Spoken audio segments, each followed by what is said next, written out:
O podcast que você ouve agora é uma produção da Central 3.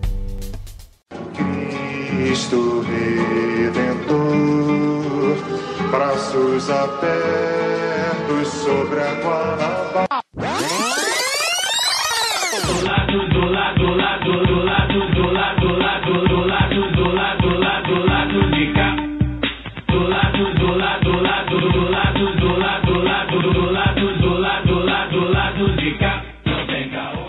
Bom momento, ouvintes da Central 3. Hoje é quinta-feira, 25 de abril de 2024. Foi bonita a festa, pá. E eu sou o Caio Belandi, direto do Saúl Estúdio, com o lado B315 chegando no seu feed. O time hoje tá desfalcado, o Fagner Torres tá liberado pra torcer pelo campeão da América, que tá jogando aí. Já tem resultado do jogo aí, Daniel? Esquecido disso. Tá. A Flusão tá jogando essa aí. Competição aí que... É melhor que o Campeonato Carioca, O lado B trata a classe trabalhadora como tem que ser, né? O lado B tem que ser assim. A gente prioriza o campeonato local. O que importa, que é o futebol. Essa coisa transnacional a gente... O Daniel Soares tá aqui comigo, vocês já ouviram, no Saúl, e a Laura Ramos via internet. Hoje a gente recebe aqui o amigo da casa, já esteve aqui com a gente várias vezes, a gente até perdeu as contas, teve em off, teve on, já tomamos cerveja, já encontramos no Maracanã. Pedro Asberg, cineasta, documentarista, escritor, um currículo invejável, eu não vou ler todo aqui não, e que dirigiu a série documental O Ninho, foi lançada mês passado pela Netflix, e tema do lado B de hoje. Bem-vindo, Asberg, um prazer tê-lo aqui, sempre bom bater um papo contigo. Valeu, Caio, obrigado. Tô feliz de ter recebido esse convite e bora trocar essa ideia aí. Vamos nessa. Dani, dados da Pesquisa Nacional por Amostra de Domicílios Contínua, a PNAD Contínua, divulgados hoje pelo valorosíssimo IBGE, mostram que a insegurança alimentar atingiu 28% dos lares brasileiros, o que equivale a quase 22 milhões de domicílios e 64 milhões de pessoas sem acesso pleno a alimentação básica, isso em 2023. Embora ainda muito alto, esse número de brasileiros diminuiu com relação aos últimos dados que o IBGE tinha, né, de 2017 e 2018, quando a taxa era de 37%, caiu aí quase 10 pontos percentuais. Ao todo, 3 milhões de lares tinham um nível grave de insegurança, que é basicamente casas, né, que contam com crianças com fome. E esse número é no total de 9 milhões de brasileiros e brasileiras. A gente tem visto várias pesquisas e vários números que demonstram que o governo federal, o governo Lula 3, já começou a reduzir a fome no Brasil. São dados confiáveis, dados fortes, uma redução bastante substantiva, mas a gente sabe que ainda tem muito trabalho pela frente, né? Boa noite. Boa noite. Sim, esse dado, nessa pesquisa foi feita também em 2013, quando o índice que está hoje em 28%, né, chegou a em torno de 22%. Aumentou para 37% na pesquisa feita em 17 e 18. Seguramente foi maior, né, sobretudo durante o período da pandemia, mas não foi feita a pesquisa, né? E em 23 ela chegou a esse dado. A gente tem já nesse 1 ano e 3 meses aí de governo algumas medidas que podem explicar essa redução, né? O auxílio de R$600, o PAA, né, que é o Programa de Aquisição de Alimentos, que é uma política do governo federal que facilita a conexão, né, entre prefeituras que fazem compra para merenda escolar e seus programas de alimentação e agricultura familiar, garantindo nos dois lados, né, tanto uma alimentação de qualidade para a população quanto renda para as famílias que produzem essa alimentação, e os números macroeconômicos, né, que a gente já discutiu isso aqui, inclusive, quando o índice do PIB saiu, que ninguém come o PIB, mas você tem, né, atravessamentos indiretos que fazem esse crescimento econômico, de um modo ou de outro, acabar chegando na população, né, via aumento do emprego, etc. Então, é uma boa notícia. Você falou, tem vários índices, né, que corroboram essa diminuição da pobreza extrema, diminuição da insegurança alimentar. São avanços substanciais, porém que ainda estão longe de fazerem pelo menos a gente retornar no ponto onde a gente estava 10 anos atrás, né? Que é aquela velha crítica que aparece na imprensa. Não, mas o governo olha para trás. Ele só fica reativando programas antigos. Aqui tudo meio que destruído, né, em 8 dos últimos 10 anos. Então dá trabalho pra gente, pelo menos, voltar onde estava pra, em sequência, conseguir avançar. E a gente vê muitos índices, né? Desde 2015, desde 2016, desde 2015. Esse é melhor desde 2013. né? Que já era. Será que aconteceu? Já era um outro ambiente, né? Político e econômico também. Então, chama atenção que esse número piorou tanto, né, de 2013 até 2018, sem pandemia. Então imagina o que aconteceu em 2021. Pois é. Convido a todos a acessarem a agência de notícias IBGE. Tá todo dia tem lá as pesquisas todas, com as notícias bonitinhas, de maneira bastante didática. Fazer um jabá aqui ao contrário. Luara, o papo hoje é um papo muito tenso, né? A gente estava aqui já em off conversando, que é um assunto, a gente vai falar sobre o incêndio no Ninho do Urubu, que é um assunto que atinge basicamente a maior parte, né, do Flamengo, dos flamenguistas, rubro-negros, né, que são é um assunto muito sensível porque atinge o clube diretamente. Mas a gente está falando, além de vida humana, né, evidentemente, das crianças, a gente está falando também de como os clubes tratam, né, o Flamengo tem suas peculiaridades, a gente vai falar sobre isso daqui a pouco, que eu faço questão sempre de frisar, mas é um ambiente que a gente, né, tá ali, a gente desconfia que, né, não, foi no Flamengo, mas poderia ter sido em outros, como é que seria se fosse em outros, ou seja, toca todo mundo que gosta de futebol, né? Boa noite. Oi, Caio, Daniel, já vou cumprimentar aqui também o nosso convidado e todo mundo que está ouvindo a gente a partir de agora. Caio, eu lembro na época do incêndio no Ninho do Urubu, ter feito uma publicação no Facebook em que eu dizia que aquela tragédia e o rompimento da barragem da Vale em Brumadinho tinham algo em comum, né? Eram acidentes de trabalho provocados pela negligência de seus empregadores. E uma das reações que mais me surpreendeu, que foi bem imediata, assim, foi de um desconhecido que me ofendeu, porque achou a comparação descabida, né? E como você pode imaginar, ele é torcedor do Flamengo, e ali que eu tive a dimensão do problema que a gente enfrentaria nesse debate, né? Porque as vítimas do incêndio no Ninho do Urubu não tinham sequer uma categoria. Eram jovens, eram meninos, né? O que faz com que jovens, garotos deixem suas casas para jogar futebol não é reconhecido como trabalho, né? A única categoria deles ali era a categoria de base, né? Se fala, menino da categoria de base. E, ao mesmo tempo, aquilo não é só um trabalho, né? Não é um trabalho como os outros. É um sonho, mexe com o imaginário de um país inteiro, né? O país do futebol. E eu acho que existe, inclusive, uma romantização desse sonho, né? Do começo difícil, como se fosse preciso sacrificar a infância, e é o que acontece, né? Dormir em lugares que não são adequados. E eu vejo que, até hoje, tem gente que confunde as coisas, eu não sei se propositalmente, se até por mau caratismo também, acho que a gente pode falar disso, mas é como se a gente estivesse falando de um clube, né? Desse ou daquele time. Mas em tempos de clube-empresa, de consumidores de futebol, que torcedor, né, de que time pode dizer com certeza que o seu time agiria diferente? Eu acho que isso é um ponto também, né? Então, eu acho que conversas como a que a gente vai ter hoje aqui, e trabalhos como o do Pedro Asbeg, são fundamentais para que a gente possa refletir sobre como evitar que esse tipo de coisa aconteça, né? E por esse tipo de coisa eu quero dizer evitar que a vida de alguém esteja em risco só porque o risco era mais barato. É isso. Luara é foda. Luara, quando fala... Ela é foda, né, Giovana? Giovana fica aqui. Vai ser um assunto difícil, gente. Já vou falar logo, vai ser muito difícil pra mim. Me emociona muito esse assunto. Mas eu vou explicar depois o porquê. Antes da gente iniciar o papo, eu preciso dar aqueles recadinhos, né? Vocês já sabem, né? Quem não sabe, anota aí. A plataforma Padrim anunciou que vai encerrar suas atividades. A gente tem alguns apoiadores lá ainda, que são bastante importantes pro nosso orçamento. Então, se você é apoiador do Lado B pelo Padrim, a gente pede encarecidamente que você migre seu apoio para Orelo. É simples, né? É só acessar orelo.cc/Lado B do Rio e fazer o apoio por lá. Depois só cancelar o apoio no Padrim. A plataforma vai até o fim de maio, então você tem um mês aí para fazer essa migração. Se você fizer o quanto antes, melhor pra gente aí, porque a Orelo tem as taxas mais em conta. Tem outra opção, você pode colocar o dinheirinho aí no Pix do Lado B do Rio. Tudo bem, tranquilo. Só mandar o Pix para ladobdorio@yahoo.com. ladobdorio@yahoo.com. Dá para fazer Pix programado, repetir mensalmente, enfim. Aí você pode botar lá quando você quiser. Hoje, esse mês eu vou dar tanto, esse mês, enfim, fica à vontade. Pra gente é importante. O Lado B tem uma novidade agora, a gente vai começar a receber apoio internacional, mas ainda não é o ouro de Pequim, Daniel. Ainda não chegou o Partido Comunista Chinês. Alô, Partido Comunista Chinês, só mandar lá. Alô, Xi.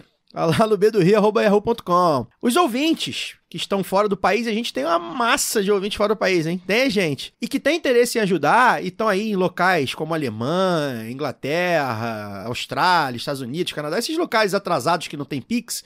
Vocês entrem em contato conosco, porque a gente está estudando já uma nova plataforma que a gente basicamente transfere, né? Você faz uma transferência internacional e eles transferem em Pix. Obviamente, eles vão reter uma parte da grana, mas faz parte. E a gente vai poder receber, né? Em euro, em dólar, enfim, dos ouvintes estrangeiros. Do estrangeiro, né? Na verdade. E bem, será que a gente tem ouvinte estrangeiro? Tá aí, uma boa pesquisa. Tem que saber português, né? Tem pelo menos o quê? 7 países grandes que falam português? Não são 7? Enfim, são alguns. A gente, inclusive, já entrevistou gente de Moçambique, de Angola e tal. Você pode mandar e-mail, então se você tem interesse, tô aqui no exterior, quero né, ajudar vocês. Manda e-mail pra gente aí no lado b@yahoo.com ou mandem ali no inbox nas redes sociais que a gente vai colocar vocês na fila pra explicar, pra eu entender a plataforma. Dizem que a plataforma é muito fácil, o pessoal aí do Café Belgrado, que são o podcast que eu ouço aí de basquete, já tá recebendo, pedi pra eles explicarem pra gente e tal. Diz que é muito simples, mas eu ainda preciso estudar isso melhor, tô sem tempo pra isso. Basicamente, entre em contato com a gente e fala assim, cara, eu tenho interesse, quando puder, manda aqui um e-mail, então manda aqui um inbox e avisa pra gente, tá? A gente tá precisando aumentar nosso financiamento, caiu aí nos últimos meses. A gente tem novos projetos que estão pra serem implementados, tem novos conteúdos, o novo site já tá aí pronto para entrar no ar. Pronto é exagero, mas tá quase pronto para entrar no ar. Então a gente agradece muito quem tem colaborado financeiramente com o Lado B.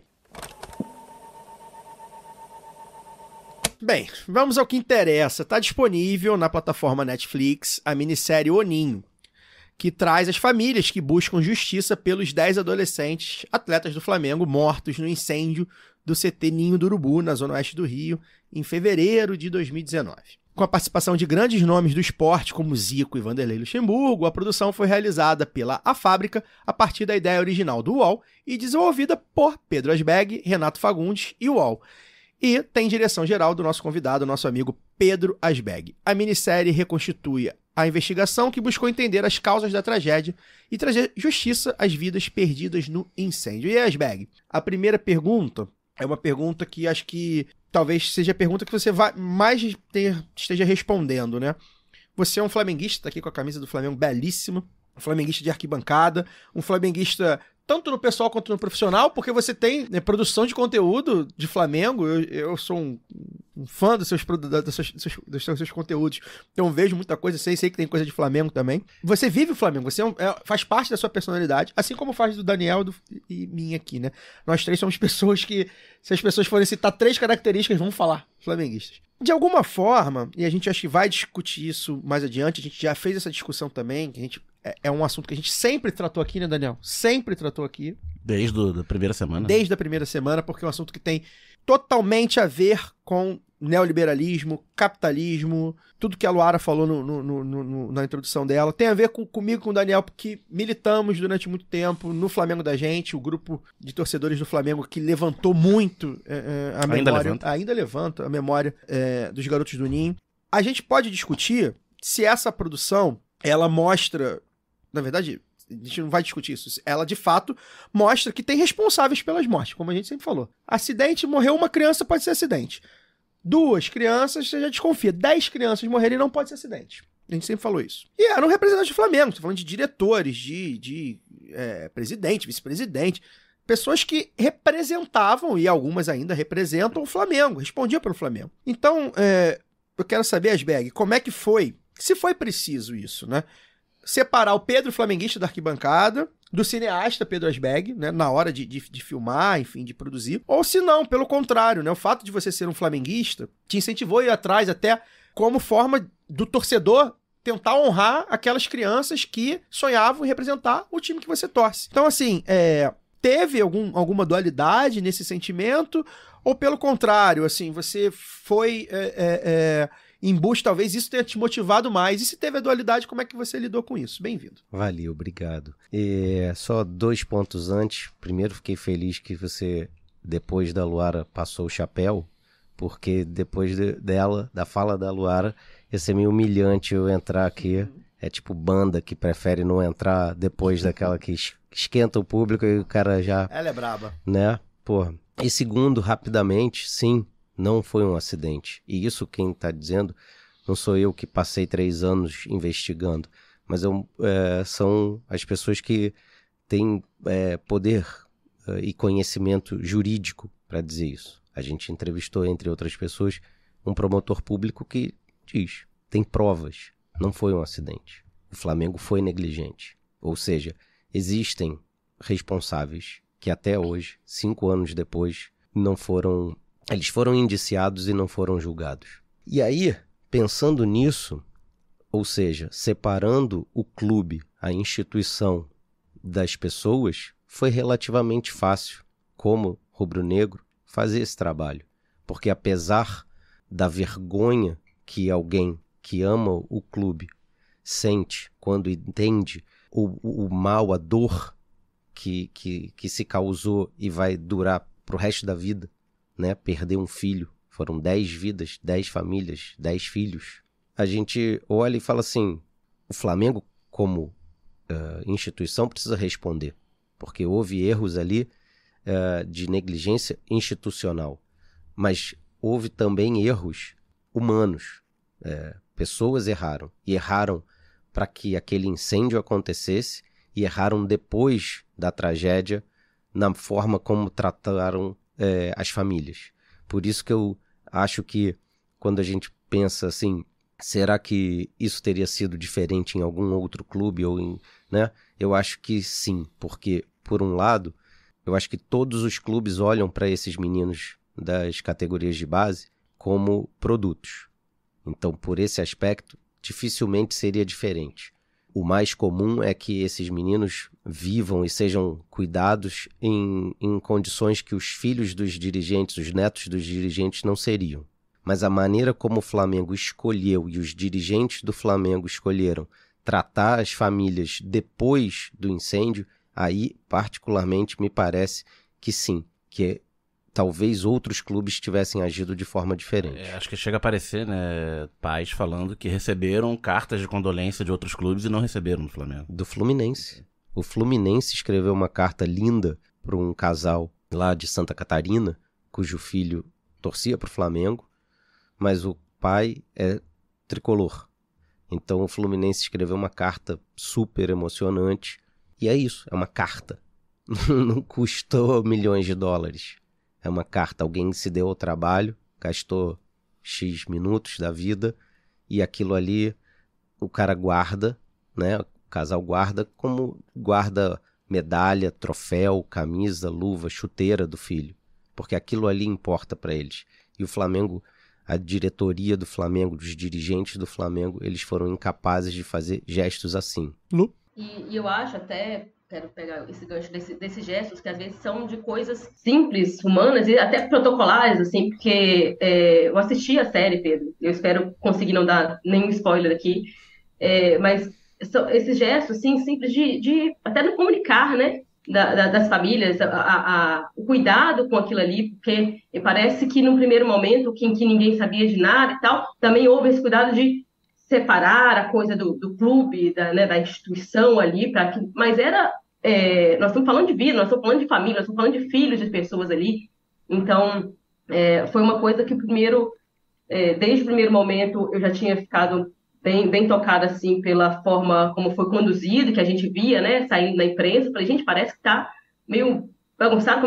E aí a série mostra muito bem também, né, como é que foi um pouco desse processo. Mas eu acho que o seu trabalho, vou até devolver os elogios aqui, merece todos os olhares e todo o reconhecimento, pelo respeito e pela delicadeza que você e sua equipe conseguiram colocar na tela, né? Eu confesso que é o tipo de história que eu evito assistir, porque eu realmente me impressiono muito facilmente, mas eu assisti muito emocionado todos os episódios, e me chamou a atenção as escolhas que você fez para contar essa história, né? De uma maneira que não afetasse nem o conteúdo e também não descambasse com mau gosto, né? Do sensacionalismo, enfim. Então, eu queria mesmo saber quais foram as decisões, em termos de audiovisual mesmo, que você tomou para poder contar, né, essa história de uma maneira adequada, sensível, delicada. Que bom, obrigado, que bom que você achou isso.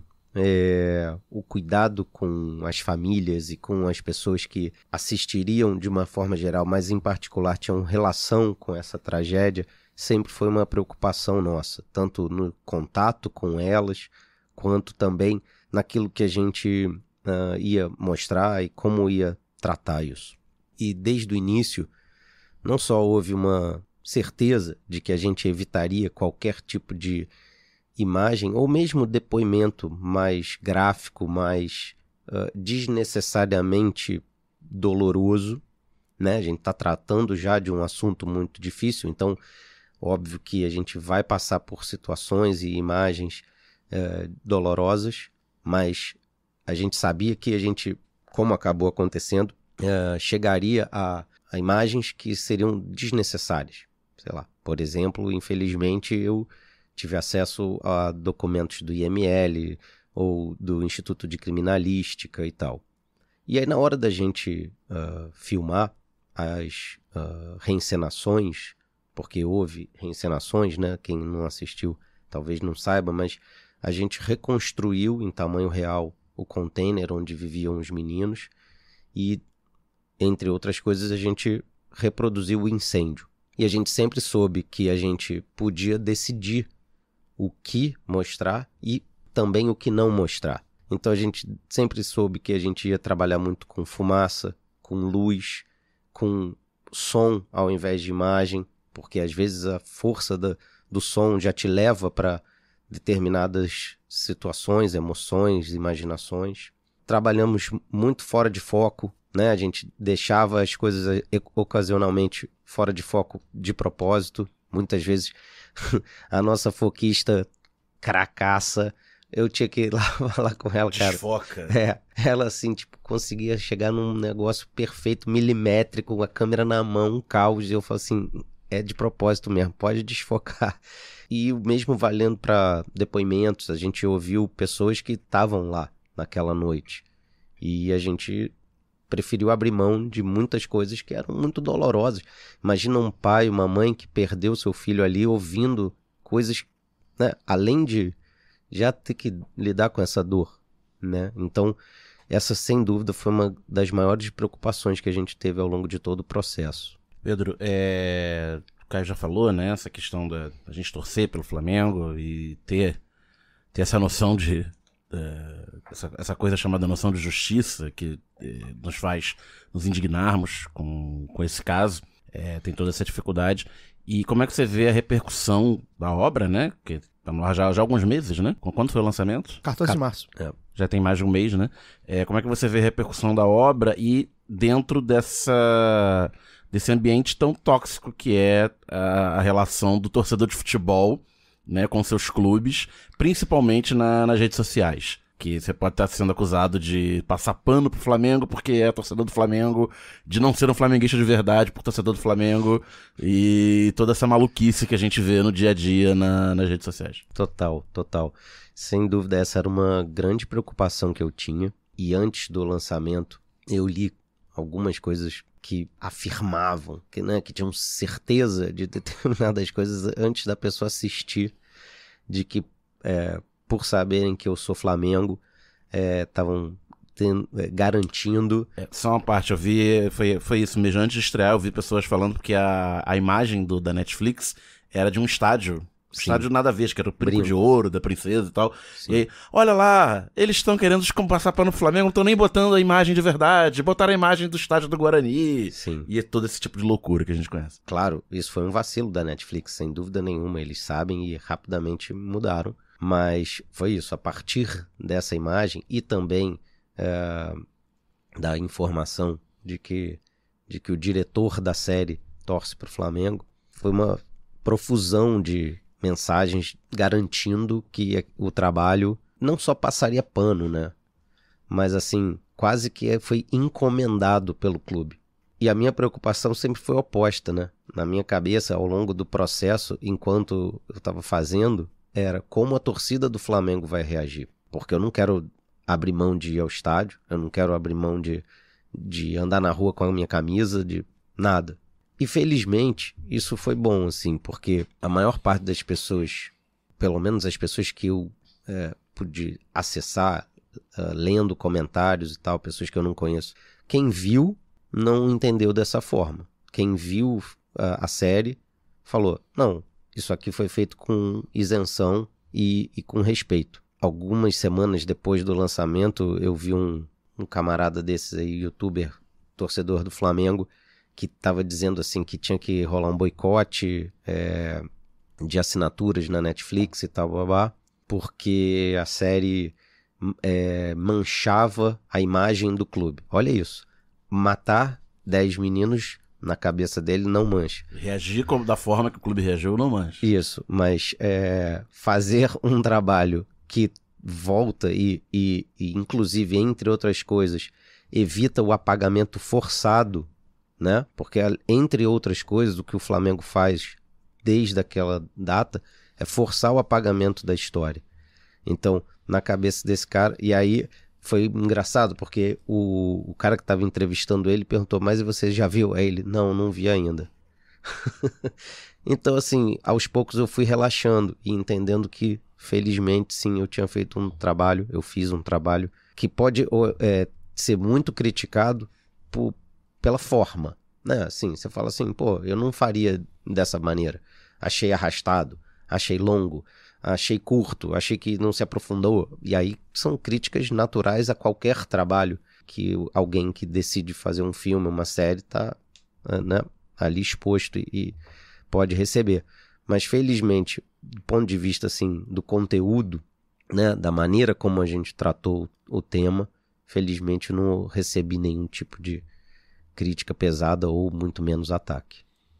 Até porque vou tentar não fazer que esse programa seja Lado B entrevistando as Bag e Caio Belandi, tá? Porque eu tenho muita coisa pra falar sobre isso. Quem me acompanha aqui do Lado B já sabe, mas tem muita gente que chegou recentemente e que às vezes, né, o assunto vai ficando mais longo, né, vai dando mais tempo, a distância histórica vai caindo no esquecimento. A verdade é essa. Por isso é super necessário que de tempos em tempos surja um jornalista, um cineasta, alguém que fale, isso aqui foi feito assim e tal, até pra gente relembrar como foi. Eu, infelizmente, não esquecia absolutamente nada. Lembro de cada detalhe de tudo que aconteceu, pelo menos nos últimos anos.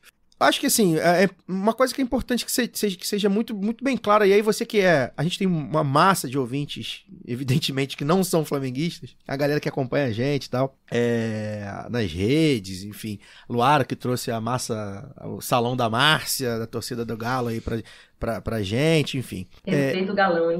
O efeito galão.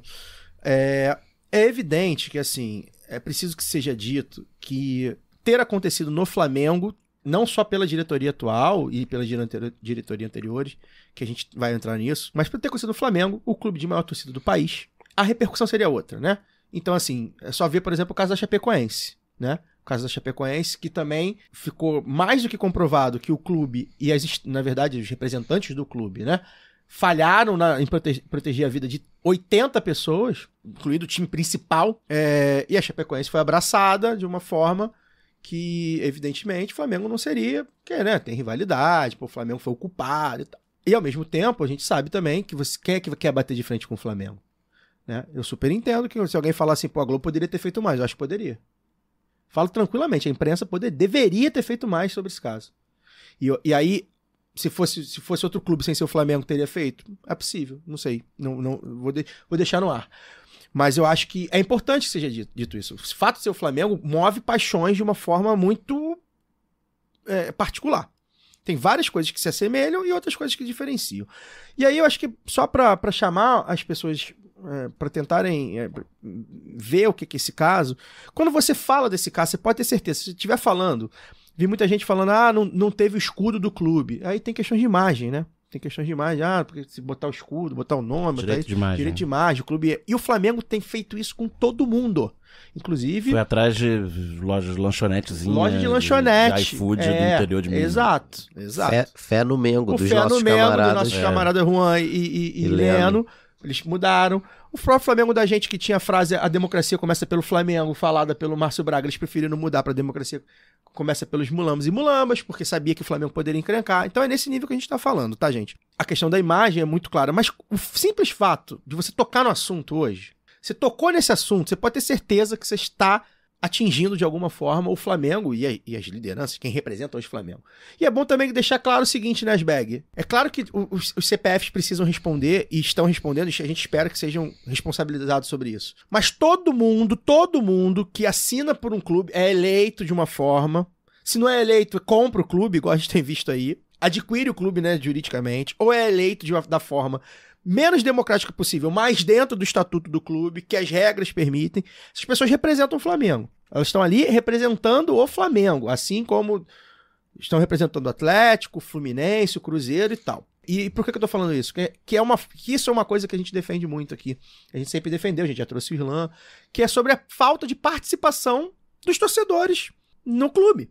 O Landim, de voz, pra né? ficar no Landim, ele foi eleito com 1.000 votos, 1.200, sei lá. No Flamengo. 2.000 que seja. 2.000, entendeu? E aí, enfim, sobre isso, eu queria que você falasse um pouco. Na verdade, mudando de assunto, eu vou voltar nesse assunto depois, mas eu não quero ficar no monólogo, eu quero te ouvir, sobre as famílias. Você já falou, né, sobre a delicadeza de montar um documento desse que poderia ser muito sensacionalista. Eu queria que você falasse como é que foi, primeiro, as escolhas das famílias, como é que você vê a atuação das famílias, porque sempre me pareceu, e aí eu participei lá no Flamengo da gente com isso, né, sempre me pareceu as famílias muito frágeis. Primeiro porque teve uma ruptura, teve uma família que quis a indenização na justiça, as outras tentaram acordo. Teve família que os familiares, entre eles, né, um aceitou, o outro não, e por final são famílias, né, de pessoas pobres, humildes, que não têm acesso aos melhores advogados, que não têm acesso, né, às melhores relações públicas, né, contra um clube, como a gente já falou aqui, que tem um controle imenso de relações públicas. Como é que foi esse contato, primeiro? E como é que você vê 5 anos depois, ou seja, já é claro que o luto é eterno, né? Mas você já tem um distanciamento para perceber algumas coisas, né? Como é que as famílias se juntaram, se é que se juntaram, como é que as famílias reagiram e como é que foi montar o documento com a ajuda das famílias, porque você precisava das famílias, né? Você queria contar a história das famílias. Você poderia ter contado a história de outro viés, você quis contar a história das famílias. Como é que foi chegar com essas famílias, entender essas famílias, ouvir essas famílias, colocar essas famílias como personagens? Começo só fazendo mais uma vez, né? Desculpa, mas antes de responder a tua pergunta, queria fazer uma colocação que é o seguinte: as famílias estão sim dissociadas, estão sim de alguma forma desconectadas, não totalmente, porque elas se comunicam ocasionalmente, tem um grupo de WhatsApp e tal, blá, blá, mas isso foi proposital e isso veio por conta da forma como o Flamengo decidiu negociar com as famílias. Foi uma estratégia mesmo. Isso. Eu adoraria poder dar o crédito, mas a minha memória é cada vez pior. Mas ao longo desse último mês e pouco, divulgando, eu ouvi falando sobre esse ponto em particular, que era dividir para negociar. Eu queria dar o crédito para a pessoa que trouxe essa frase, mas eu não consigo, desculpa. Mas bom, foi muito isso. A Defensoria Pública do Rio propôs, logo depois do incêndio, um acordo rápido e idêntico, um valor idêntico para todas as 10 famílias, que é o que faz sentido. Na primeira semana. Exatamente, que é o que faz sentido. Uma vida não vale mais do que a outra. Então, supostamente, todas as 10 famílias deveriam receber o mesmo valor. E o Flamengo estava propenso a aceitar esse acordo sugerido pela Defensoria Pública e desistiu. E a partir daí, o que houve foi 10 famílias já lidando com um luto absurdo, uma dor absurda, tendo que também contratar advogado e começar um processo dolorosíssimo de quanto vale a vida do meu filho. Olha, eu te dou X, não, eu quero Y. Esse se arrastou e houve aquelas famílias que decidiram negociar e aceitar o primeiro valor proposto pelo clube porque entendiam que a última coisa que elas queriam era seguir lidando com aquilo. E houve também uma família que falou assim, é exatamente o oposto. O pior eu já passei, o mais importante eu já perdi. Então eu vou até o final. E não dá para julgar quem tá certo, quem tá errado nisso, né? Vai muito de cada um.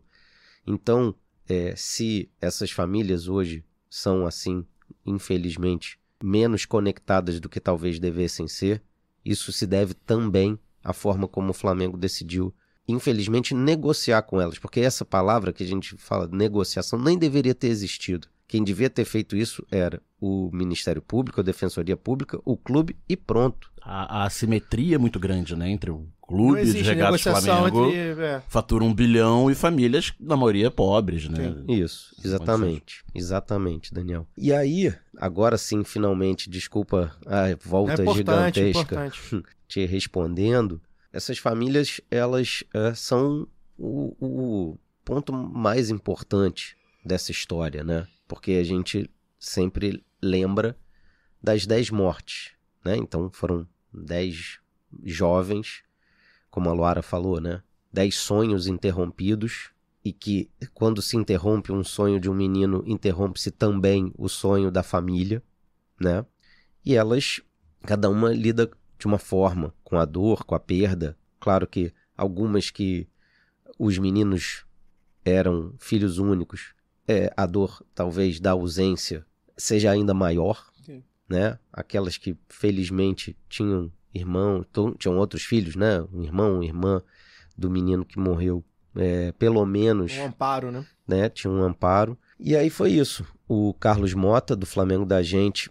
Motinha. Pois me ajudou muito nesse processo, nesse contato com as famílias. Eu fui falando com cada uma delas por telefone. Depois eu marquei visita à casa da maior parte das famílias.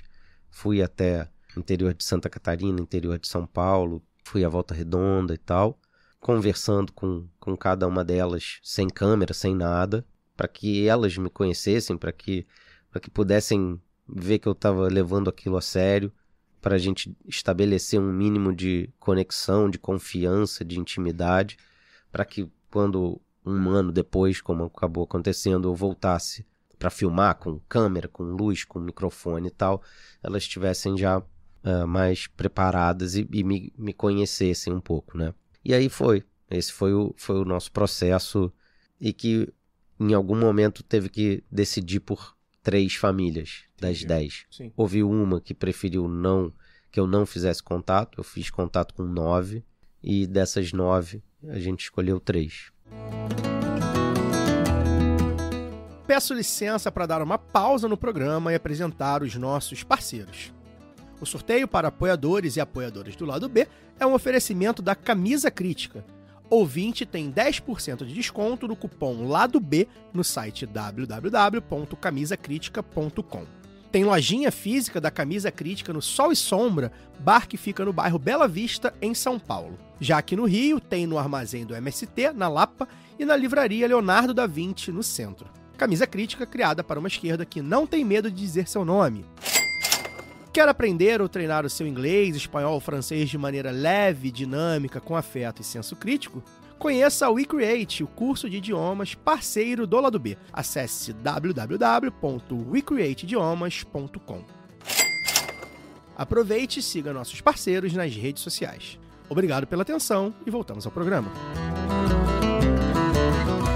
Eu até não sei se vocês viram essa notícia, só para poder complementar aí, acho que foi da revista Fórum, falando que as associações de familiares das vítimas do Ninho do Urubu, da Botkiss, Brumadinho, Mariana e até do caso da Braskem lá em Maceió, juntaram as associações, né, para enviar um pedido de audiência à Comissão Interamericana de Direitos Humanos.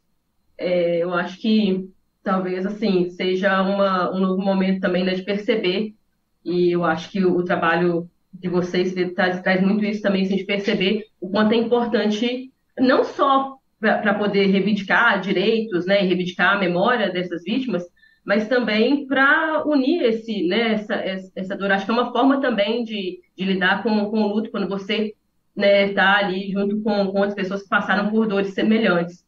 E aí, Pedro, assim, Ninho, Futebol e Tragédia, né, que é o título da série, é uma série documental, mas que apesar de quem assiste poder ter uma ideia, né, do encadeamento dos acontecimentos e também das histórias por dentro da história, né, ela não é uma história que tem uma conclusão, né? Os processos ainda estão correndo, os responsáveis nunca colocaram a cara de verdade, né?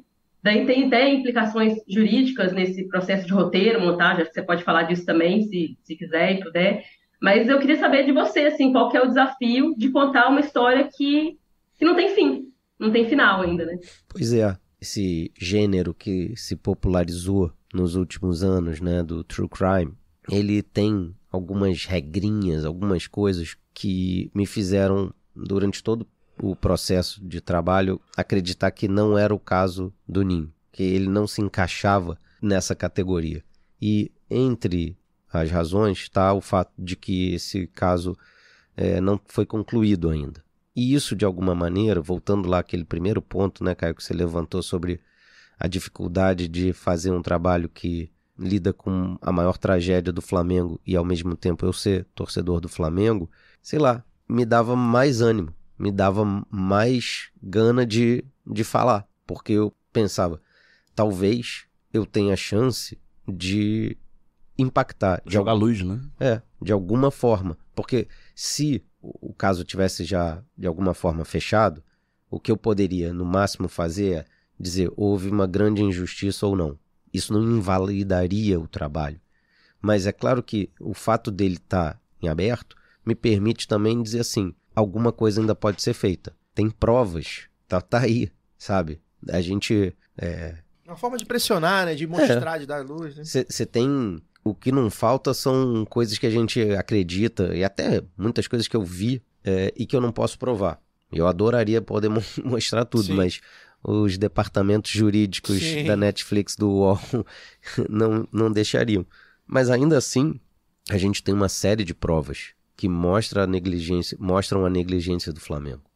Então, assim, de alguma maneira, fazer esse trabalho nesse estágio do processo também foi um incentivo. Dani? Deixa eu só perguntar, aproveitar o gancho aí, para perguntar, você acha que isso também, né, o fato de ainda não ter esse não, também tem relação com o fato de, eu imagino que você procurou, né, dirigentes, outras pessoas poderem falar, dessas pessoas não colocarem a cara, como eu falei, você acha que tem relação também com isso, de não produzir, sei lá, depoimentos que pudessem ser usados, né, junto no processo? Pois é, isso é mais uma coisa que talvez quem não viu a série não saiba, mas infelizmente eu não consegui gravar entrevistas com representantes da diretoria atual do clube, que estava recém-chegada ao Flamengo em 2019, e nem também, infelizmente, representantes da diretoria anterior do clube, que já não estava mais no poder, mas que certamente tem muitas Toda perguntas. aquela estrutura estava montada desde a gestão anterior, naturalmente. Exatamente. Né? Tem muitas respostas. Eles têm muitas respostas, ou deveriam ter muitas respostas sobre aquela estrutura, sobre aquele lugar, sobre as condições. Tanto é que, entre outras coisas que a gente mostra, tem uma troca de e-mails realizada em maio de 2018 por funcionários do Flamengo que, depois de contratarem e receberem um laudo de uma empresa responsável por uma espécie de consultoria elétrica no Ninho, identificou uma série de problemas, de riscos, entre eles, no container. E os funcionários do Flamengo recebem esse laudo, porque pagaram por ele, e abrem mão de fazer qualquer tipo de melhoria ali, porque entendem que qualquer gasto é desnecessário, já que em breve aquele lugar vai ser desativado. E a gente está falando de maio de 18. Ou seja, o Flamengo poderia ter evitado isso muito facilmente. 9 meses antes. Então, eu adoraria ter conseguido conversar com o Rodolfo Landim, com o Rodrigo Duns, com o Marcelo Belotti. Não, acho que não é Marcelo. Reinaldo, obrigado, Belotti. Representantes, né, da diretoria atual do Flamengo. Mas eu também adoraria ter conversado com o Bandeira, com o Vrobel e com tantas outras pessoas que viviam no clube, viviam no Ninho e poderiam talvez ter me ajudado. Olha, não é bem assim. Olha, tem até aqui... pra se defender, não. Né? É. Mas a partir do momento em que a pessoa abre mão, e é claro que eu contatei todas essas pessoas, e todas elas se recusaram a dar entrevista, eu acho que isso também é uma maneira de se posicionar, de dizer, olha, eu não tenho nada a dizer. Então, você já está dizendo muito, né? Com a tua ausência, com o teu silêncio. Como é que tá o processo atualmente na justiça? São 8 pessoas que seguem indiciadas por 10 homicídios e está se arrastando. Estamos falando aí de 5 anos, mais de 5 anos, e com uma série de provas. Provas que, por exemplo, um cineasta reuniu. Pô, se eu conseguir isso, né?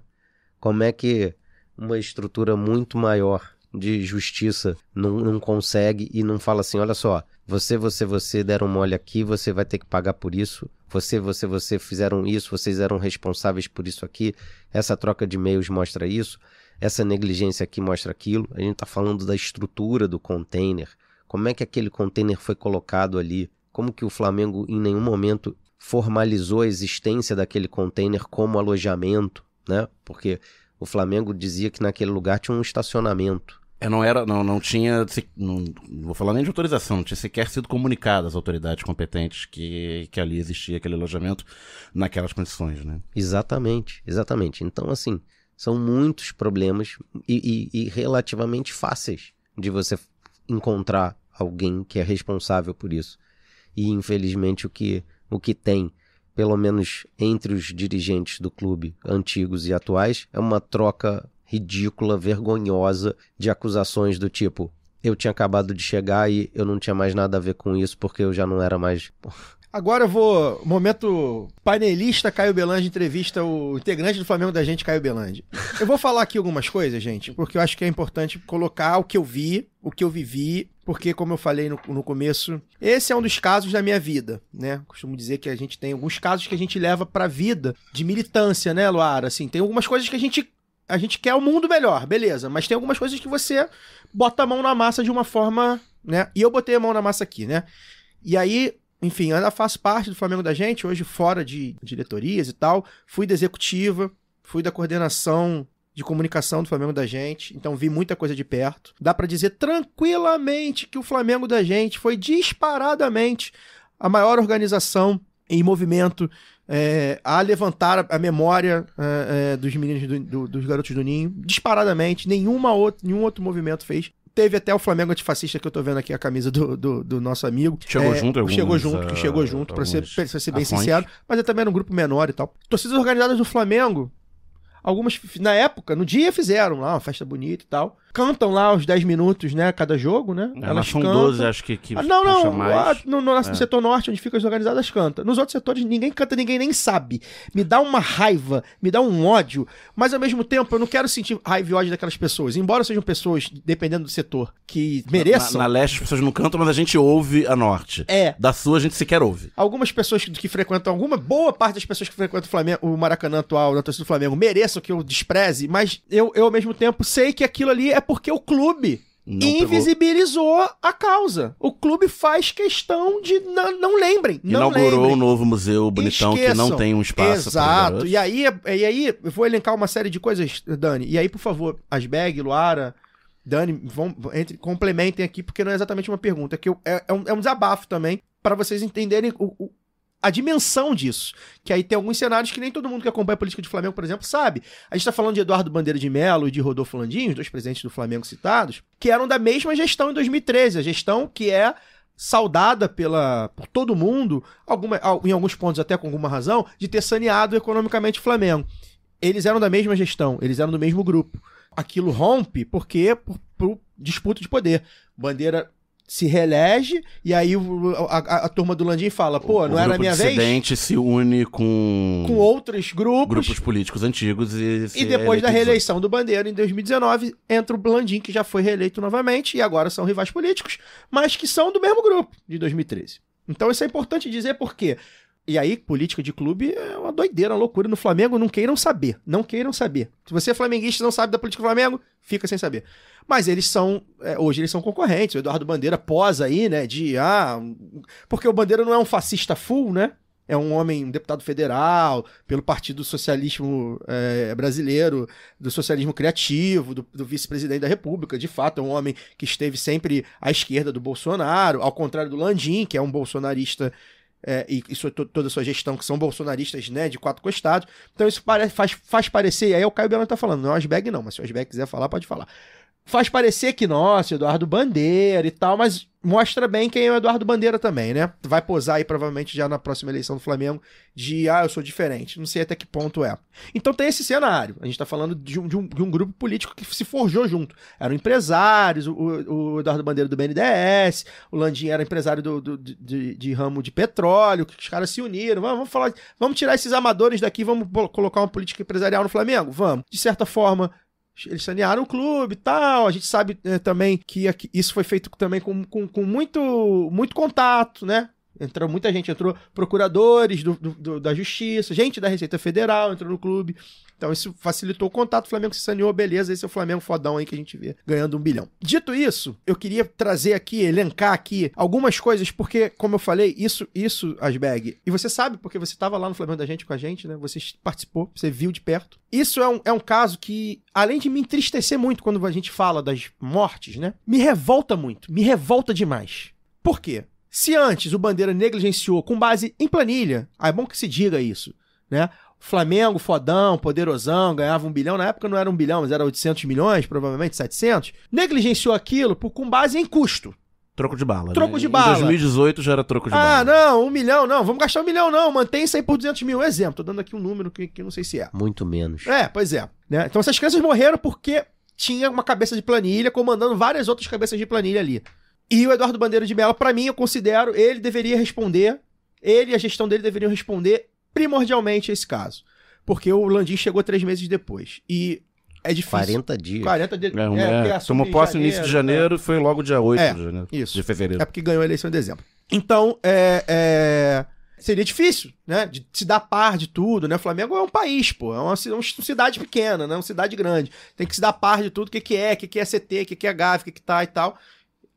Dito isso, acho que tem esse lado. Agora, é importante que se diga e por que o Rodolfo Landim e seus asseclas ocupam um espaço muito próprio na minha raiva e no meu ódio. Primeiro porque se juntaram ao bolsonarismo, né? Não fizeram questão nenhuma. Juntaram o Flamengo e eles se juntaram ao bolsonarismo. Vou elencar aqui algumas coisas, né, que aconteceram e porque eu sei porque eu participei pelo Flamengo da gente, né? A diretoria do Flamengo até hoje, não sei se já está atualizado isso, mas até há pouco tempo, ignorou, não respondeu uma proposta de tornar o dia 8 de fevereiro o dia da memória rubro-negra. Que é basicamente assim, dia 8 de fevereiro o Flamengo não abre, o Flamengo não joga. Caio, radical, né? Radical, mas o Liverpool, por exemplo, não joga no dia, acho que é abril, né? Que teve a tragédia lá do estádio. O Liverpool não joga. E se a UEFA marcar, o Liverpool fala assim, não vou jogar. Então o Liverpool não joga, porque isso é tratar a sua dor, a dor das pessoas que vestiam, né? O seu manto de maneira séria. Aqui não vai. Esse dia a gente não joga. O Flamengo deveria ter feito isso. 8 de fevereiro, não joga, não abre. É luto total. O mínimo, hein? Tem uma proposta. Os conselheiros do Flamengo, alguns, né? Que ainda tem alguma humanidade, fizeram. O Flamengo só faz post. Uma vez por ano. Não teve uma ação. Primeiro que a gente acha. Os clubes acham que comunicação é rede social, né? É rede social. Os clubes estão presos a isso, no geral. Uma pena. Isso serve pra tudo. No caso do Flamengo não teve nada. Só tem post. 1 ano lá, fica lá de luto e tal. Bonito, bacana, mas enfim, ignora. O Flamengo tem processo interno pra verificar e punir responsáveis internamente. Esse processo tá parado, nunca andou. E é um processo que, em tese, mandaria na diretoria do Landim, em tese, vamos botar aqui, né, contra a diretoria do Bandeira, né? Ou seja, grupos políticos rivais. E não andou. Ou seja, nem o interesse político o grupo do Landim mostra ter para resolver esse caso internamente. O Flamengo tem mecanismo, tem lá o estatuto e tal, para saber. E é um clube que é bom que se diga que bate no peito, que é gerido de maneira empresarial. Que é bom que se diga isso, até esse discurso meio arrefeceu um pouquinho, né? Mas o Flamengo entra como um clube com gestão empresarial, porque o Landim era gestor, o BAP era gestor, o fulano de tal era gestor de empresa que ganha 1 bilhão, caralho, é 4.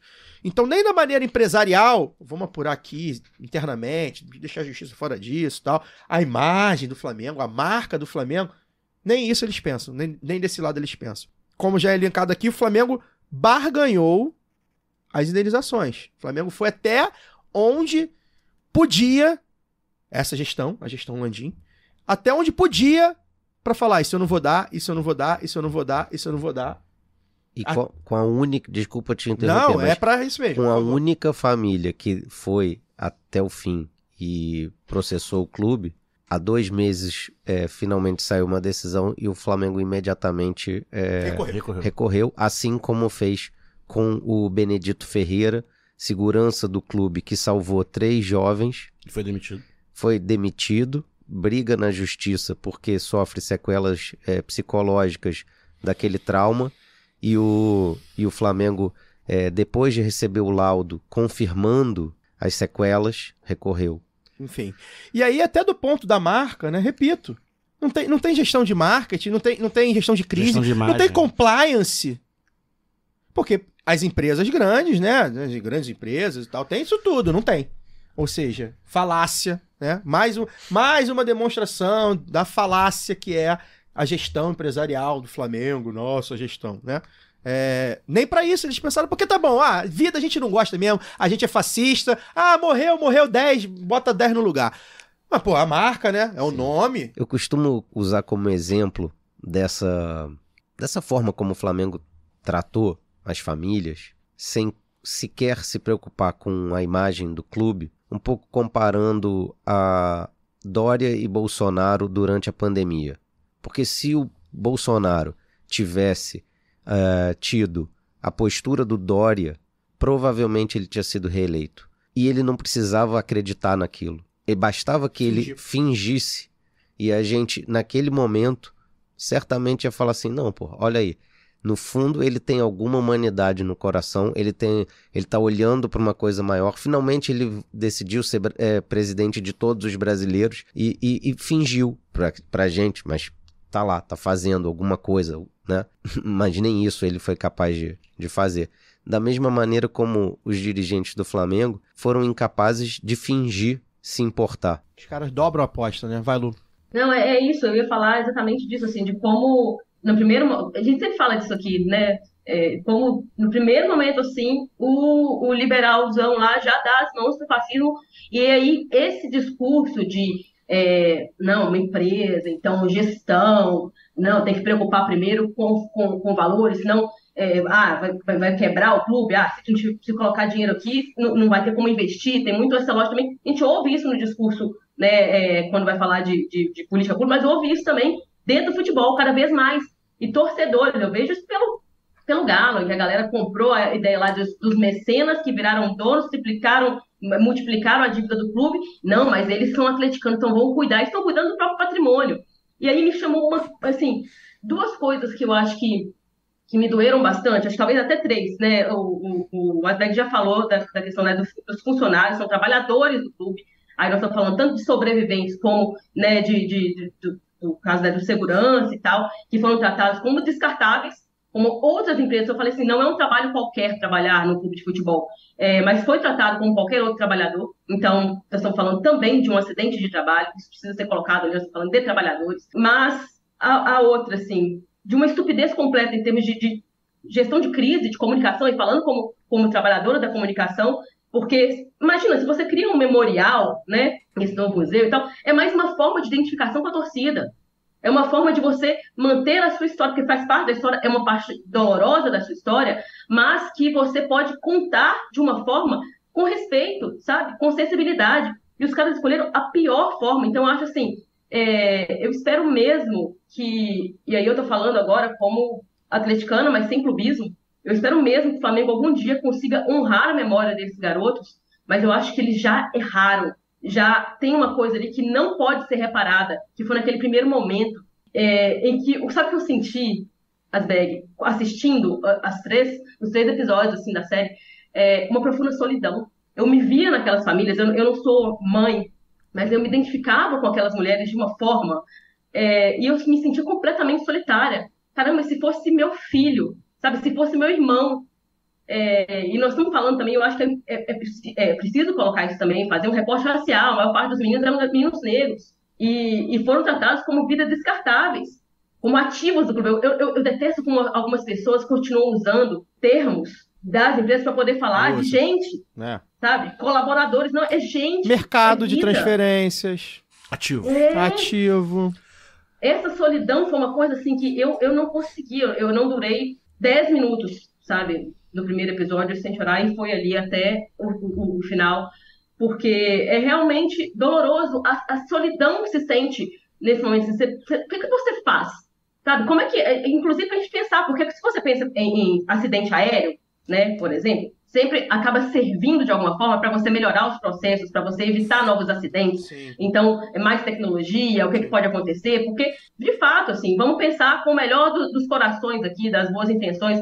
Quando você coloca, né, faz uma instalação, num container e tudo mais, você não imagina que vai acontecer uma coisa você não dessa. quer matar uma Você nunca pessoa. imagina o pior. Sim. Mas tem que imaginar. Tem. E aí você pensa assim, tá, vamos amadurecer os processos, e quando cai atrás, que uma diretoria senta em cima desse processo e não deixa andar, Isso. você está permitindo que esses erros aconteçam novamente. E quando a gente vê, quando eu falo dessa solidão, né, essa tristeza ali dos familiares, como receberam a informação, né, sobre seus filhos, sobre pessoas queridas das suas vidas, como é que é essa comunicação, inclusive em outras categorias de base, em outros times? Sabe, como é que isso é feito? E você colocava, esses meninos vão para lá, quem é que é responsável por isso? Quem é que cuida dessas crianças? Sabe, crianças, jovens. Então, eu acho que aprofundar esse debate também para servir para isso. Como é que a gente faz para que isso não aconteça nunca mais?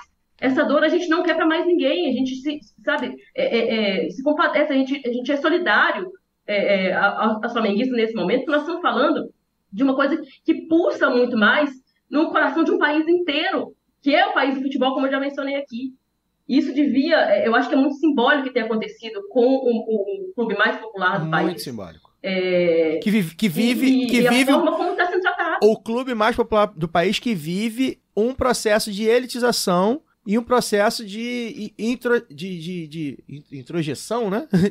de pensamento neoliberal há 10 anos. E é por isso que eu falo, e eu já falei isso algumas vezes, escrevi sobre isso, já, enfim, talvez tenha falado aqui no lado B nesses últimos anos, ter acontecido no Flamengo não foi por acaso. E aí eu lembro que fizeram a matéria, a imprensa falhou, tá? Eu sempre falo isso. Eu ia fazer a pergunta pro Pedro então nesse sentido, por favor. Pedro. Você pesquisou, naturalmente, material de arquivo da época, da imprensa. Como é que você viu a repercussão na imprensa? Você acha que repercutiu mais ou repercutiu menos por ser o Flamengo? Eu acho que mais do que talvez se tivesse acontecido em outros clubes. Certamente se não tivesse sido um clube do Rio ou de São Paulo.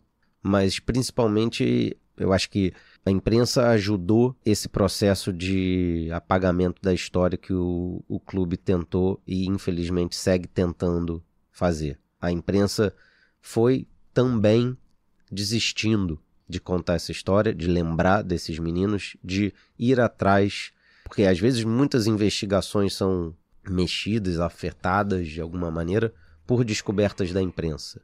Mas para isso a imprensa precisa querer, né?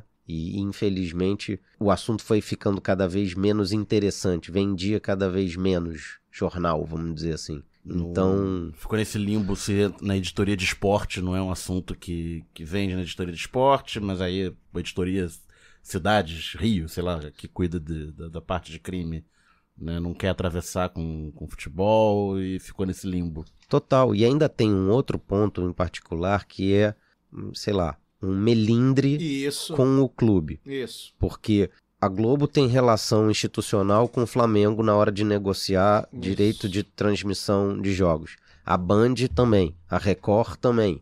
E aí quando você entende ali, todo mundo pisa em ovos. Não só eles, os jornalistas, pessoalmente. Você Também perde fonte. Cobrem Aí os clubes são autoritários. A gente tem milhões de exemplos do clube Sim. que fala assim, me ofendeu, amanhã não entra no clube. O veículo tal está proibido de entrar no clube. Hoje o jornalista tal está proibido de entrar no jornalista clube. assaltado na porta do centro do CT de São Paulo. Pois é. Então, é uma relação de esperando na rua. É uma relação de subserviência no futebol. E a gente já falou sobre isso aqui, não lembro qual foi o assunto. Porque você precisa desses caras. Você precisa... são esses caras que passam as fontes, são esses caras que vão dar o furo. Não, a gente tá negociando com fulano de tal vai ser demitido, fulano de tal vai ser contratado, fulano de tal vai jogar, fulano de tal não vai jogar. É alto escalão da diretoria. Então se o cara publica alguma coisa e fere aquilo, e a gente tá em cada vez menos... Acabou o Adriano Wilkinson, cracaço, repórter fodaço do UOL, um dos caras que melhor escreve, melhor apura, acabou de ser demitido. O UOL falou assim, você não se aplica mais aqui, não dá pra ficar. Porque a gente tem cada vez menos repórteres no esporte indo atrás. Eu cito aqui o Gabi Moreira, né?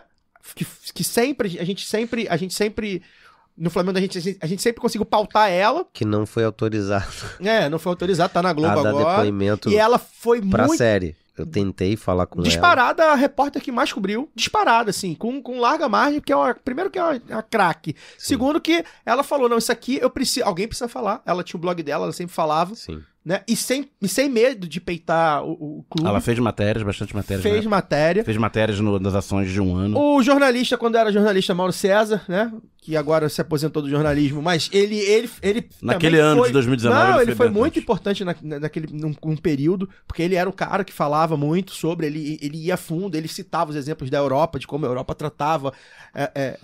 Não, e ele falava muito que não era só indenização, né? Exato, era memória. Achar a memória, a verdade. Não, e justiça. Memória, verdade e justiça. Que existam responsáveis, que eles sejam identificados, né? Porque também tem isso, né? Alguém fez, né? Enquanto o Flamengo seguiu barganhando com as famílias, o que mais se lia e ouvia era paguem as famílias. Isso. Mas isso, hoje, já não é mais um ponto. Isso não quer dizer que essa história acabou, né? Seja pela memória, seja pela justiça. Não, teve gente que defendia a aceitação do acordo do Ministério Público, do primeiro acordo, para botar uma pedra no assunto, né? Pelo contrário, né? Não ia seria uma forma de reparação mínima e, entre aspas, para não falar justa, né? Igualitária, equânime, mas a justiça mesmo tá na verificação de responsabilidade. Pois né? Sem dúvida. E isso me lembra, né? O Léo Burlá, do UOL também, era um cara que tava sempre... Tinha algumas limitações e tal, não ia tanto a fundo, mas tava sempre repercutindo também. E assim, é isso, assim, tipo... A própria Globo teria possibilidades imensas de fazer um negócio muito melhor do que fez, né? Então, isso me chama atenção. E aí, voltando ao que a gente tava falando aqui também sobre memória, né? Que é algo que a gente bate muito. Não teve um memorial no CT, foi falado que teria. Não, a gente vai fazer lá. E assim, cara, virou estacionamento um memorial, quando a gente fala assim, um memorial no CT, pode ser desde uma plaquinha vagabunda, que eu acho que não deveria ser, até um santuário, um negócio, né, enfim, com mural e tal. Não foi feito nada, absolutamente nada. Você entra no CT Ninho do Urubu, não aconteceu nada ali. Nada, ninguém morreu ali. Não teve 10 crianças mortas, não.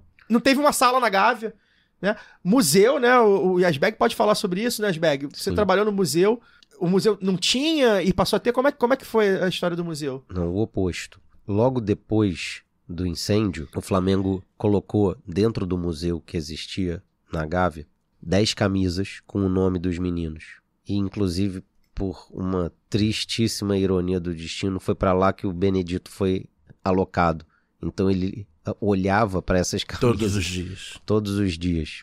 É inacreditável. Esse museu foi fechado para uma reforma e quando ele foi reaberto no meio do ano passado, né, em agosto, se eu não me engano, de 23, ele reabriu para grande surpresa e decepção das famílias, sem qualquer menção à tragédia. Da mesma maneira como em 8 de fevereiro de 22 foi inaugurada uma capela dentro do Ninho. Eu já estive lá algumas vezes. E aí são 10 buraquinhos, assim. Ela é na área externa, ali logo na entrada do Ninho. E são 10 buraquinhos, assim, supostamente simbolizando as 10 famílias. É óbvio que não é por acaso que a capela foi inaugurada nessa data. É óbvio que não foi por acaso que as famílias foram convidadas. Quase nenhuma foi, mas algumas sim. Algumas estavam lá na inauguração. Inclusive porque haviam sido barradas no ano anterior. Isso. Mas não existe nenhuma menção. Não tem um nome de nenhum desses meninos. Nem no Ninho, nem no museu. E, de novo, isso não é por acaso, né? É a famosa história. É projeto. O esquecimento, né? É amigo da barbárie. Já diria Mário Magalhães. E aí, enfim, a gente já citando aqui elementos, né? Além da diretoria, eu sempre lembro do Flamengo da gente, que se hoje tem alguma memória dos meninos do Ninho hoje no Rio de Janeiro, no Brasil, eu diria, né? No mundo, né? Graças ao Flamengo da gente, que junto com a Flamengo Antifascista também participou, fizeram um mural lindíssimo lá em frente ao Maracanã, em frente a uma das entradas. No muro do metrô. Do muro do metrô, em frente ao Maracanã. Frente à entrada da Norte. Ou seja, feito por torcedores. Alguns torcedores. Poucos torcedores. Comparação com um clube que tem 40 milhões, né? Que diz que tem, enfim. E tem um outro detalhe aí. Jogador de futebol. Alguém lembra de algum jogador de futebol ter falado disso, ter homenageado esses meninos? Os do Flamengo, principalmente, né? Mas poderia ser de qualquer outro, né? Porque poderiam ser eles. Eles já dormiram em situações assim. E pra piorar a situação, 2019, a gente tá falando do ano mágico do Flamengo. O Flamengo ganhou tudo aquele ano, né? E eu lembro que eu sempre gostei de fazer textão e tal. No dia, acordei em choque. E aí falei assim, digerindo tudo e tal. Eu falei, cara, o Flamengo não pode contratar.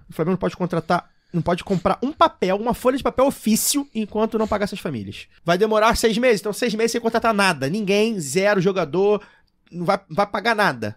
E eu falei assim, o Flamengo tem que ficar 1 ano sem jogar. O Flamengo tem que ficar 1 ano sem jogar. Fecha o departamento de futebol. É óbvio que são arroubos retóricos, né? Isso não se...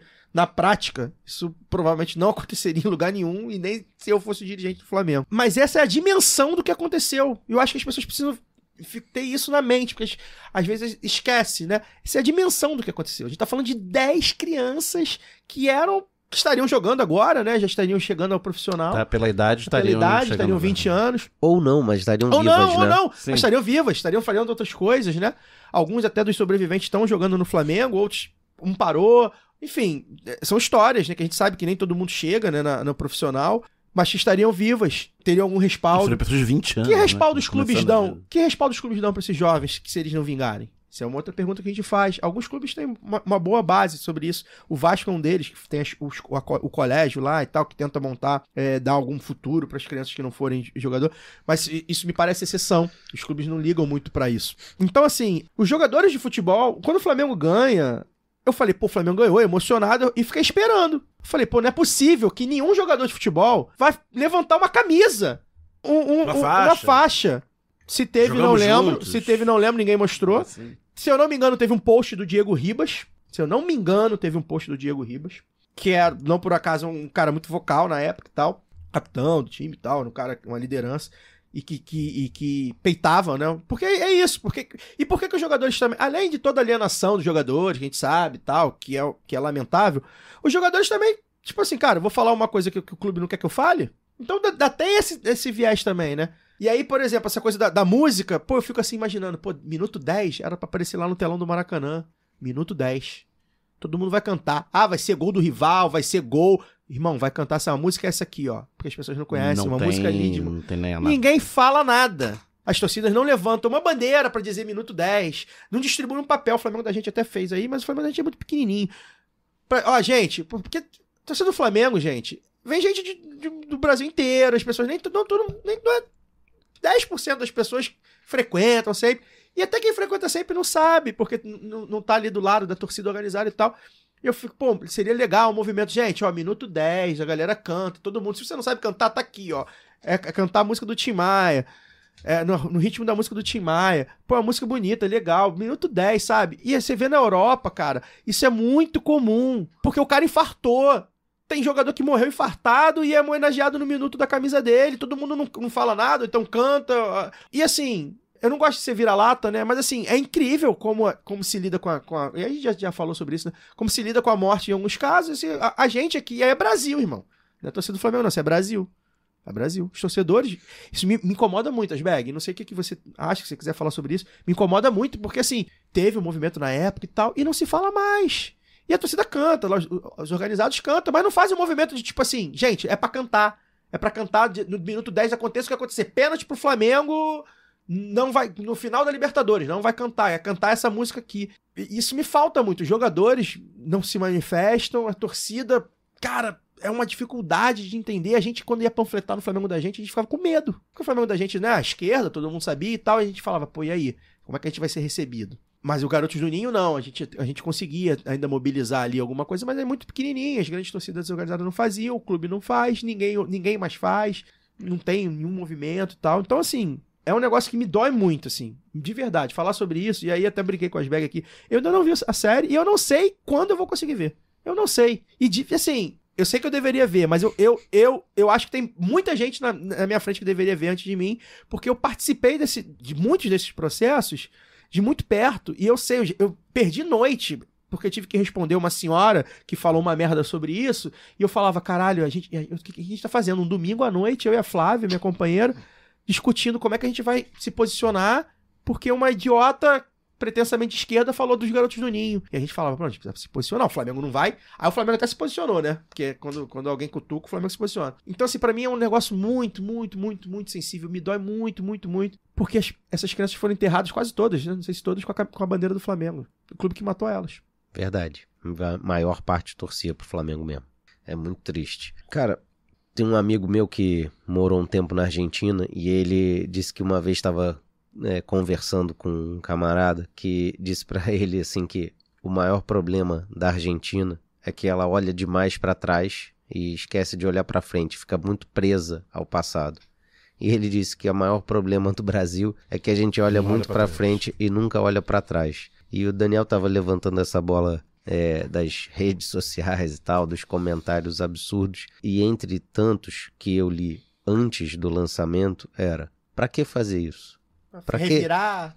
Pra que Já morreram mesmo. Isso. Então eu acho que, inclusive, entre os torcedores do Flamengo, existem muitos que acreditam que pra que tratar disso? Pra que cantar música? Pra que falar sobre isso? Pra que fazer homenagem? Pra que, na cabeça dessas pessoas, a memória, a lembrança é uma exploração e não é uma maneira de manter essas pessoas usando vivas. politicamente. Tá querendo lacrar, né? É muito tá ganhando absurdo. dinheiro com documentário. Eu li muito isso. É triste. É triste. Asbeg, muito obrigado pela sua presença. A gente gosta muito de bater um papo com você. Sou fã do seu trabalho, sou fã de você na pessoa pública, na pessoa particular. No CNPJ, no CPF. Tanto no pessoal quanto no... Essa fera aqui. Você tá lançando aí o Angelim, né? Tá vindo aí mais uma coisa de Flamengo pra gente. Esse é do meu amigo Renato Martins. É do Renato, né? É verdade. Com quem eu dirigi o Geraldino. Você não tá no Angelim, mas vai não? ter exibição do Ninho no Cinefoot. Vai. Legal. É uma versão condensada? Não. Ou vai passar o... São os 3 episódios na sequência. E aí foi uma coincidência. Abriu mão do Angelim pro Renato? O Renato vai mostrar é a estreia do filme, primeira exibição na história desse curta que o Renato fez. Só esclarecendo a audiência, Cinefoot, um festival de tá cinema e começando futebol agora, que está nesse momento. começando agora. Vai rolar até semana que vem no Rio de Janeiro. Isso. E o programa vai ao ar na sexta-feira e a gente tá falando da sessão de segunda-feira, dia 29. Do Ninho. Exatamente. Então, 18h30 tem a sessão do Angelim, 20h30 sessão do Ninho. Emoções variadas para quem torce pro Flamengo. Boas e ruins, né? Que faz parte. Muito obrigado, assim, realmente é um assunto que a gente precisava debater aqui, porque faz parte da nossa trajetória do lado B também, de alguma forma, porque a gente sempre falou aqui, né, Dani? A gente sempre se apresentou como... Na primeira hora. E a gente sempre, primeiro, fez esse link, o que a gente tá falando aqui é capitalismo, né, Luara? É neoliberalismo, é política de morte, né? É necropolítica, tem tudo aí. E é cumplicidade do Estado, do direito burguês também. Eu acho que a gente não chegou a entrar nisso, mas também tem isso. Né? Também tem uma responsabilidade do poder público que tem respostas a dar e em momento nenhum aparece também e fica ali prolongando a dor das pessoas. Isso. A gente tá falando quando a gente fala de diretoria do Flamengo, a gente tá falando de vereador do PL pelo Rio, Marcos Braz, diretor do vice-presidente do Flamengo. A gente tá falando de pessoas que participam da política, né, fora dos clubes, né? Tem um diretor lá, um mané qualquer que também é diretor de partido de direita. Tem o deputado da centro-esquerda, né? Então a gente tá falando de política também, né? De alguma forma, né? Pra quem, de repente, não liga muito pra futebol e tal. Então a gente sempre falou aqui, a gente sempre se apresentou como primeiro participante do Flamengo na gente, da época que a gente era muito ativo lá. Segundo, como torcedores que tentavam linkar isso pra vida das pessoas, né? E o futebol faz parte das nossas vidas, o Flamengo faz parte das nossas, então muito obrigado pela sua presença, espero que você volte em breve para falar de coisas mais leves, né?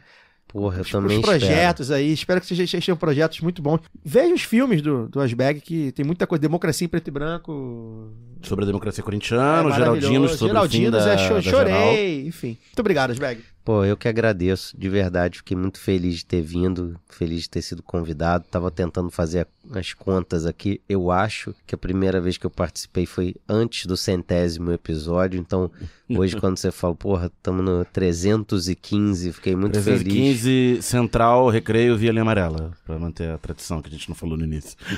Pô, maravilhoso, maravilhoso, cara. 315. Eu espero que eu volte antes do 500 e tanto. Não vamos demorar tanto assim, não. Luara, um beijo. Obrigado. Valeu, Caio. Quero agradecer imensamente ao Pedro Asbeg pela conversa, né? Ao lado B por propor essa conversa também. Eu acho que contar a história desses 10 meninos, seus sonhos, suas famílias, suas dores também é fundamental para que a gente não naturalize a morte, não subestime a dor de uma perda, né? Como eu disse, eu repito mesmo que eu espero que o Flamengo, como instituição, honre a memória desses meninos.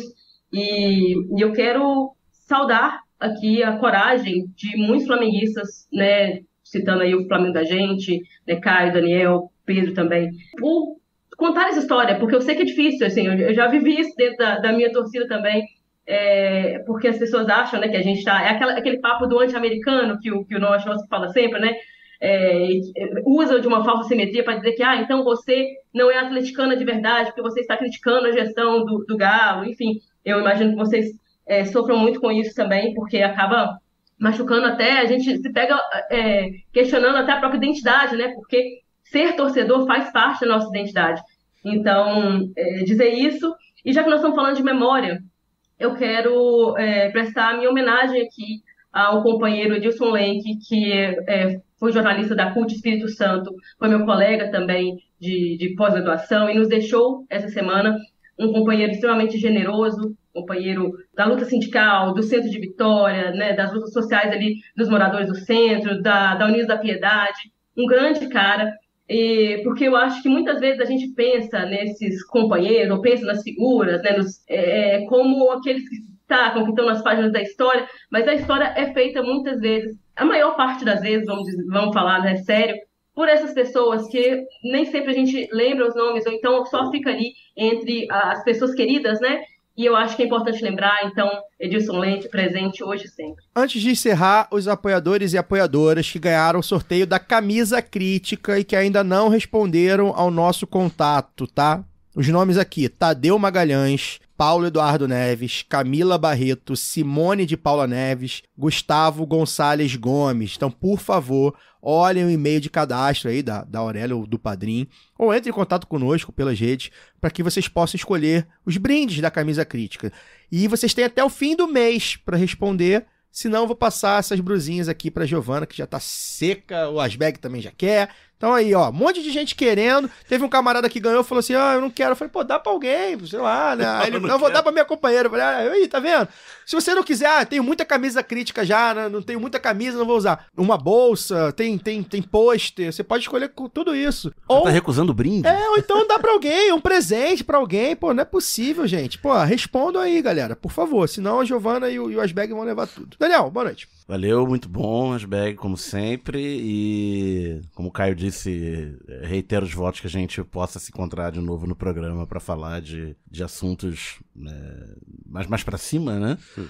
Com energia melhor. Mas é um assunto necessário, né? A gente tem que jogar luz sobre isso, se a gente quiser um dia superar minimamente.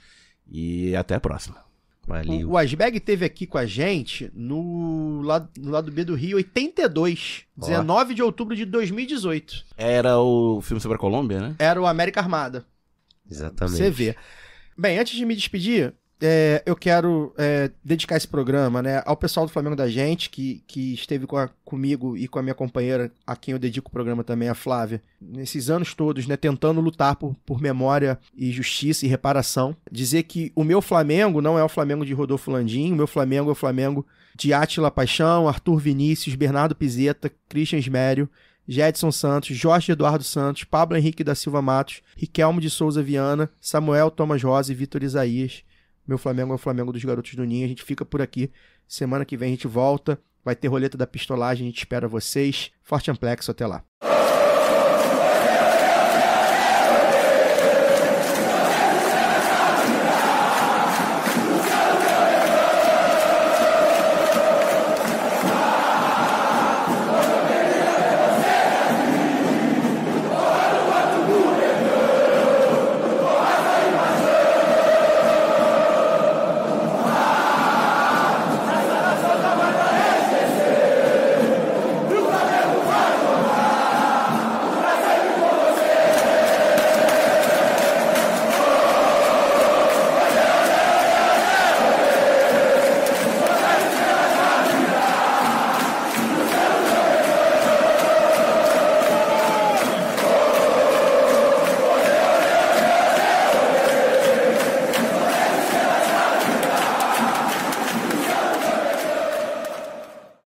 Este podcast foi editado por Fernando Cesarotti.